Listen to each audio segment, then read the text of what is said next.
देखने में साधारण, लेकिन काम ऐसा किया कि पूरी दुनिया आज इनका लोहा मानती है। असम में ब्रह्मपुत्र नदी के किनारे की बंजर जमीन, जिसको इन्होंने बदल दिया 800 हेक्टेयर के हरे भरे जंगल में। ये सच्ची कहानी इसी असाधारण शख्स जाधव पयांग की है। देखिए।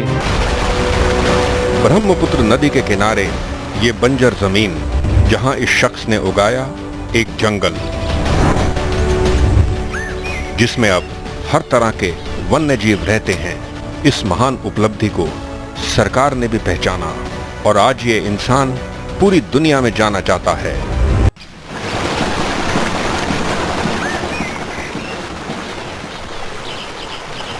असम के जोरहाट शहर के पास बहती ब्रह्मपुत्र नदी,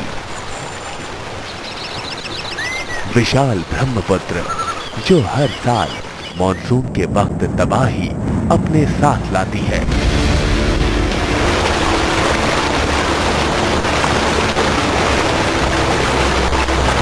सैकड़ों घर उजड़ जाते हैं इस बाढ़ में। दूर नजर आती ये बंजर जमीन, जिसकी सारी वनस्पति, सभी पेड़ पौधे ब्रह्मपुत्र निगल गई। अब कल्पना कीजिए ऐसे ही बंजर जमीन के टुकड़े की 80 के दशक में।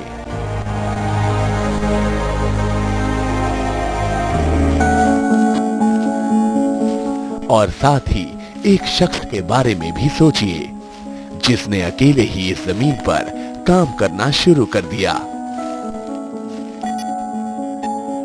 वो आज भी इसी काम में लगा हुआ है। इसकी मेहनत का ही नतीजा है कि इसने 30 साल में यहाँ 800 हेक्टेयर का जंगल खड़ा कर दिया।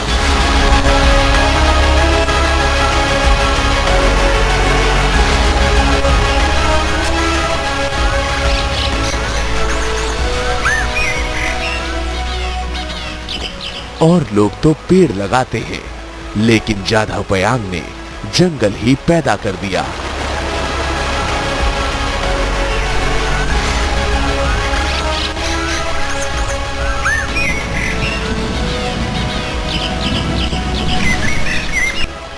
उस जमीन पर जहां पहले घास का एक तिनका भी नहीं था। है ना ये हैरत अंगेज कारनामा। और ऐसा नहीं कि जाधव पयांग का ये जंगल दूसरे घने जंगलों से कुछ कम है।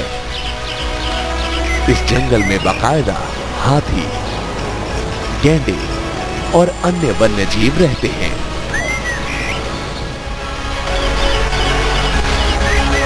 अपनी तरह की बेमिसाल जगह है ये। किसी इंसान के हाथों खड़ा किया हुआ पहला जंगल। अपनी इस मेहनत और नतीजे के बल पर जाधव पयांग अंतर्राष्ट्रीय ख्याति प्राप्त कर चुके हैं। कुछ साल पहले ही तो राष्ट्रपति प्रणब मुखर्जी ने इन्हें पद्मश्री से नवाजा। आज जाधव पयांग दुनिया भर में एक और नाम से ज्यादा जाने जाते हैं, the forest man of India, यानी भारत के वन पुरुष।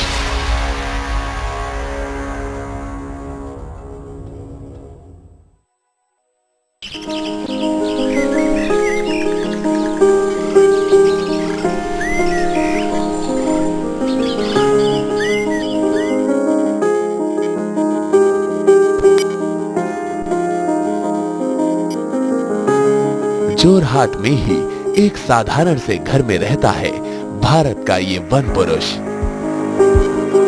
मूलभूत सुविधाओं वाले इस घर में अपनी पत्नी और बच्चों के साथ।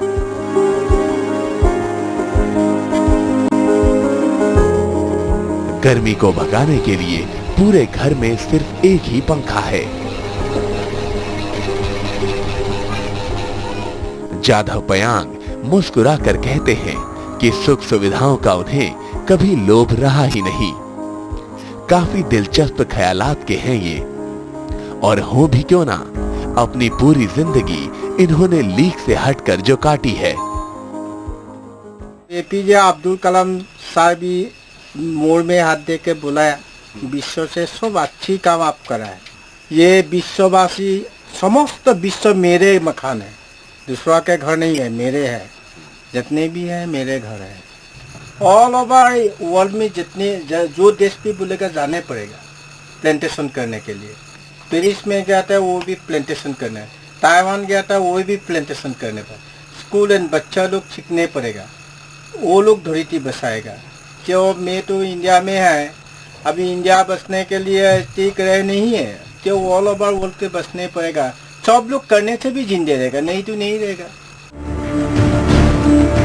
सन 2015 में राष्ट्रपति प्रणब मुखर्जी ने जाधव पयांग को पद्मश्री से सम्मानित किया। लेकिन हैरानी की बात है कि ये शख्स 30 साल तक जंगल उगाता रहा और किसी को इस बात की कानों कान खबर तक न लगी।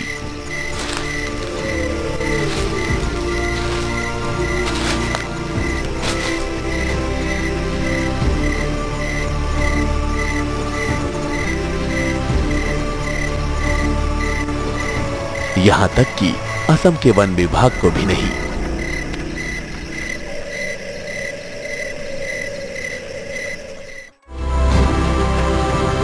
जाधव पयांग और इनके बेमिसाल काम को दुनिया के सामने रखने का श्रेय जाता है इन्हें। ये हैं जीतू कलीता, जोरहाट शहर के युवा पत्रकार। कैसे ढूंढ निकाला इन्होंने जाधव पयांग को, इसके पीछे भी दिलचस्प किस्सा है।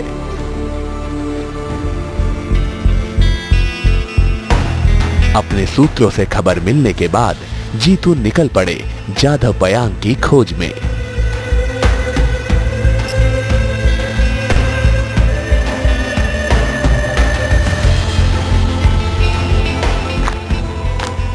कई हफ्ते लग गए उन्हें जाधव और उनके जंगल को ढूंढने में।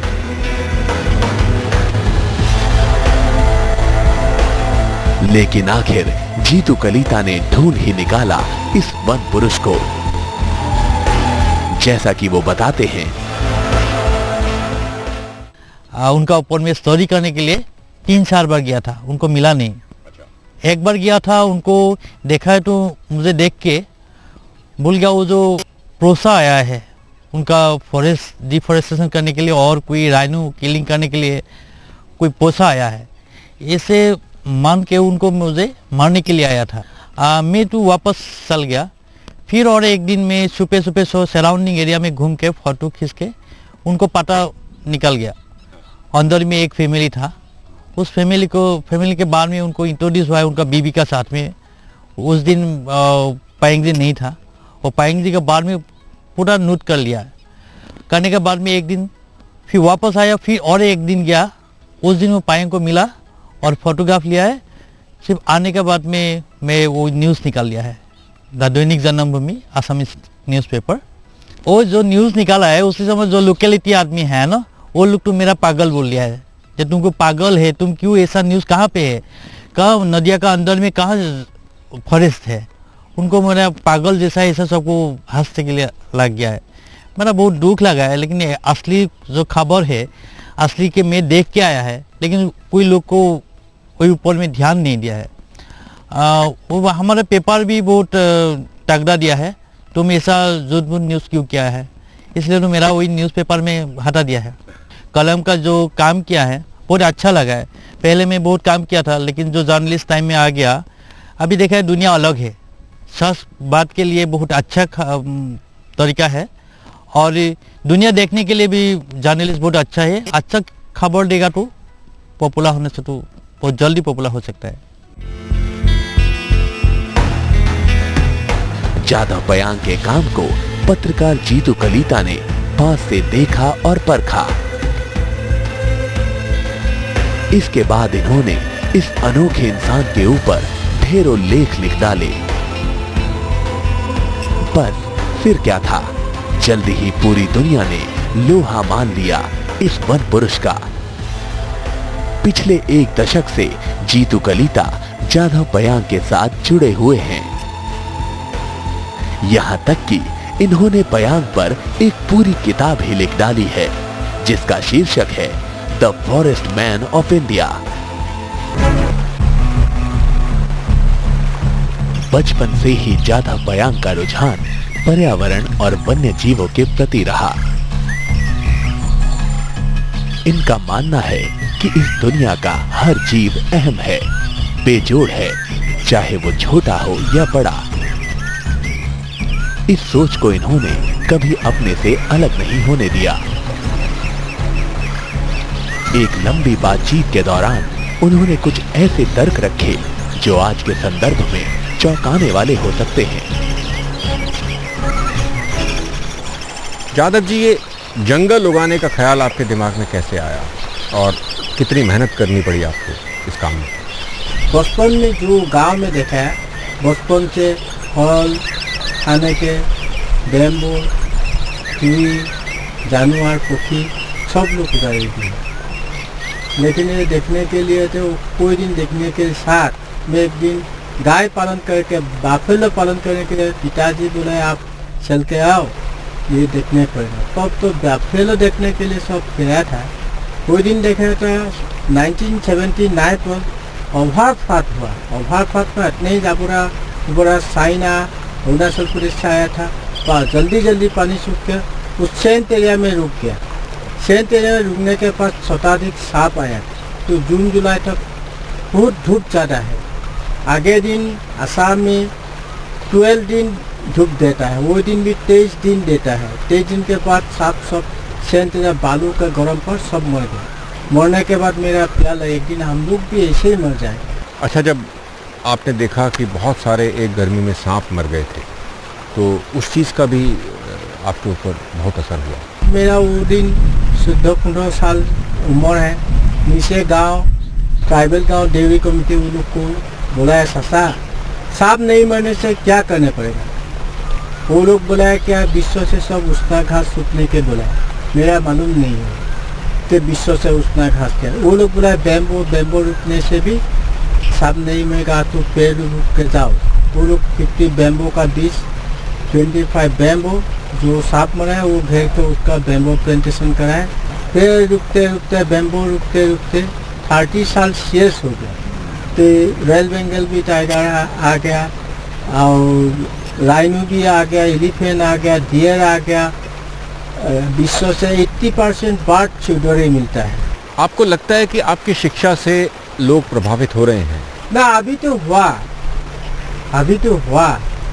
भी इंडिया में हर स्कूल एंड कॉलेज गया था, तो जो इंडिया गवर्नमेंट तो ये करा है अभी पूरा, तो यहाँ से ज़्यादा करने पड़ेगा। आपने जब ये काम शुरू किया था तो क्या हर कोई आपके साथ था या कुछ लोग आपके खिलाफ भी थे? हाँ, वो लोग जब एलिफेंट में मकान उखान तोड़ दिया, आदमी का मकान उखान तोड़ दिया, जब गांववासी ने क्या बोला, हजारों लोग ने बोला, तो वो फॉरेस्ट बनाने में एलिफेंट आ जाता है, नहीं तो नहीं था। वो लोग हजार लोग तो काटने के लिए, पेड़ काटने के लिए आए थे। मैं तो बुलाया था, मेरे को पहले का तो उसके पास पेड़ काटा। अब वो एलिफेंट भी मकान उखान तोड़ दिया। एलिफेंट के साथ आप लोग का डिपार्टमेंट है, ये फॉरेस्ट डिपार्टमेंट है, आप लोग का डीसी है, एमएलए भी है, एमपी भी है, प्राइम मिनिस्टर भी है, मुख्यमंत्री भी है। सब लोग उसके साथ बातचीत करो, पेड़ मत काटो। मेरे बात सुन के वो लोग चला गया। अच्छा, तो क्या आपके कामों में सरकार या सरकारी महकमे भी क्या आपकी मदद कर रहे हैं? मदद तो वो लोग सरकार भी मदद पूरा हुआ, लेकिन वो तो करा है, लेकिन वो लोग को प्रैक्टिकल होने से नहीं होता। कागज़ कलम में लिखा है, लेकिन पेड़ एक भी नहीं होता है। संरक्षण भी नहीं जाओ, जो लोग रुपया जो डिपार्टमेंट है वो लोग भी जाना नहीं, सरकार भी जाना नहीं। तो अभी तो जान लिया, अभी तो करा है, पूरा देखा है, तो पेड़ होता है, सजागता होता है, तो पेड़ काटने वाला कम होता है। जाधव पयांग का जन्म जोरहाट के पास ही इस माजुली द्वीप में हुआ। माजुली जो दुनिया का सबसे बड़ा नदी का द्वीप है। आज भी जाधव की जड़ें माजुली से जुड़ी हुई हैं। जाधव पयांग ने कोई औपचारिक शिक्षा नहीं ली, बावजूद इसके इनकी उपलब्धियों ने इनको नए मुकाम पर ला खड़ा किया है। आज माजुली प्रशासन के कई महकमों के साथ जाधव पयांग सीधे जुड़े हुए हैं। कई अहम मसलों पर माजुली के अधिकारी इनसे सलाह मशवरा करते हैं। प्रशासन की बैठकों में इन्हें शामिल करना बेहद जरूरी समझा जाता है। माजुली के डिप्टी कमिश्नर पल्लव गोपाल झा मानते हैं कि पर्यावरण की जो समझ जाधव पयांग में है, वैसी उन्होंने बहुत कम लोगों में देखी है। वो जो है वो असम के लिए ही नहीं, पूरे इंडिया के लिए एक प्रेरणा के स्रोत हैं। मैं जब डिस्ट्रिक्ट ज्वाइन किया था, ज्वाइन करने के 1 महीना के बाद जाके जो है मैं उनके साथ उनके जंगल में रहा।